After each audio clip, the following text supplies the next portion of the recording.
Hey, so maybe you remember during the Democratic primary that Bernie Sanders was filling stadiums and Hillary Clinton couldn't get 5 people to show up at a gymnasium. And people said that doesn't matter. And then they would go to the polls and she would win. And you're like, what? And people were saying fraud, and nobody took it seriously because Bernie's a crazy socialist. And Hillary had the media in her pocket. And so now Jill Stein, well, first of all, this is from Math Central. It says statisticians urge recount of Sanders-Clinton primary results as Clinton now urged to audit general election. So the same people who were urging an audit of the primary results between Clinton and Sanders are the same people who are saying Hillary Clinton should audit the general election. She's listening to them now, but no one listened to them before. Isn't that weird? Isn't that weird? This is from Mass in an ironic twist involving the very form of election fraud, which was previously mocked by many Clinton supporters as conspiracy theory. Some of the recently defeated candidate supporters are now calling for a hand count of ballots in some swing states in the general election, suggesting the election was hacked. So again, this goes back to the Hillary Clinton, everything that I didn't like about George Bush, and I know I'm going to take heat for saying this, but I lived through the George Bush presidency, and it was always that gaslighting that they were doing. They were constantly gaslighting us, and I knew it, and everyone else knew it too. And that's what the Hillary Clinton campaign did, nonstop gaslighting. And that's what this is. When we said, hey, they just gaslit. No, you're crazy, this and that. The exit polls don't mean anything. You guys are crazy. They couldn't be had. You're crazy. Gaslighting. Just like they said, Hillary's she's going to be the better candidate in the spring because she's been 30 years. She's Teflon tested. And Bernie, they're going to call him a socialist and he's going to crumble. And then after the election, it was Bernie's fault for saying that stuff about her, even though she was supposed to be tough and Teflon better in this blah, blah, blah.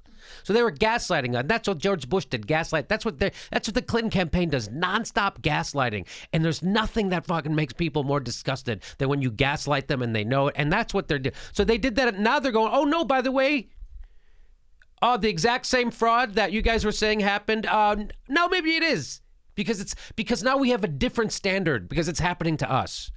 That's why we used to dislike Republicans. That's why I didn't like Republicans, because they had all kinds of double standards and inconsistencies and cognitive dissonance, and that's all we used to talk about was cognitive dissonance with the right. Now it's on the left, thanks to Hillary Clinton, the death of the left. So we'll keep going. The Washington Post, The Nation, and other major newspapers and magazines last summer derided assertions by election integrity activists that the primary nomination may have been stolen from Bernie Sanders.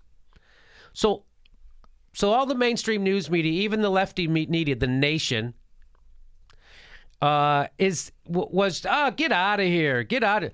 They were saying that the assertions by election integrity activists, they're dismissing them. Now they're not. In articles assuring that presidential elections and primaries were almost impossible to hack, in the words of one Washington Post writer. So do you see why mainstream news is dying? Do you see why millennials, now there's the internet, now they can watch shows like this. They can watch shows like Jordan Chariton or Cenk Uygur. They can watch shows like Chris Hedges. They can watch shows. People see through it now. They have other options. So they have people like me explaining to them why this is bullshit. And it's happening all the time. That's why that's so funny about everybody's upset about fake news right now. Mainstream news is pretty much bullshit. It's all spin. That's not factual, what the Washington Post was saying or the Nation magazine. What has suddenly changed in the almost impossible to hack election system is not clear.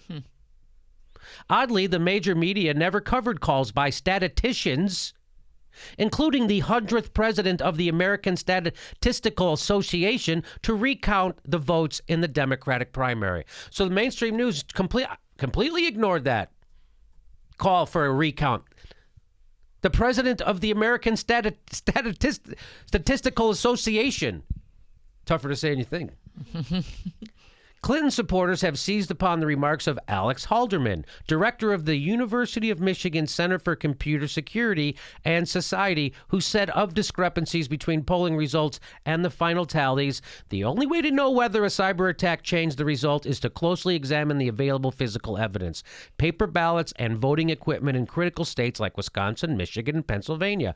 Unfortunately, nobody is ever going to examine that evidence unless candidates in those states act now, in the next several days, to petition for recounts.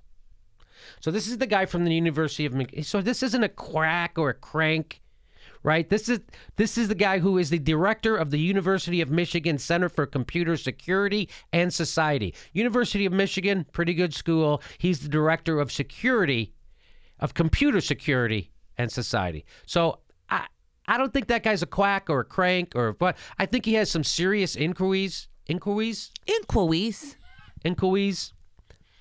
I believe, so this guy says, I believe the most likely explanation is that the polls were systemically wrong rather than that the election was hacked. But I don't believe that either one of those things one of these seemingly unlikely explanations is overwhelmingly more likely than the other. So he's saying we don't know until we do the investigation.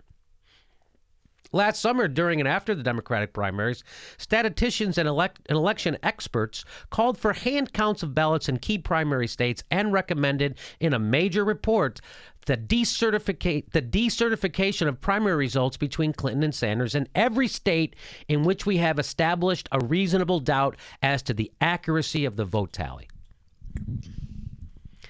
An upper estimate of 184 pledged delegates lost by Senator Bernie Sanders as a consequence of specific irregularities and instances of fraud. Adding these delegates to Senator Sanders' pledged delegate total and subtracting the same number from Hillary Clinton's total would more than erase the 359 pledged delegate gap between the two candidates. The distrust of machine-counted paper ballots seems to underscore calls by election integrity activists for a return to the system used in most advanced industrialized nations. Hand-counted paper ballots, counted in full public view at a polling place on election night. Not an electronic thing that there's no paper trail that nobody could ever go back and check. The Democracy Lost report notes that this is the gold standard and the nationwide system used in other technologically advanced countries such as Germany, Canada, France, Ireland, Italy, Denmark, Finland, and 53 other countries. That's the system they use. We don't use that system here. Easy to hack. So isn't it funny that the same discrepancies that by the way, the problems were raised by people with gravitas, right? People with real bona fides as far as this kind of stuff goes. The director of computer security at Michigan, University of Michigan, he's calling for this. I think maybe we should take a look at it because he lives in Michigan. So, again, the gaslighting. So now they're doing it. And it's just funny that it's funny. Now, again, the Hillary Clinton campaign, there is no end to the gaslighting, no end to the double standards, no end to them acting exactly the same way I remember the Bush administration acting. Let's have that recount.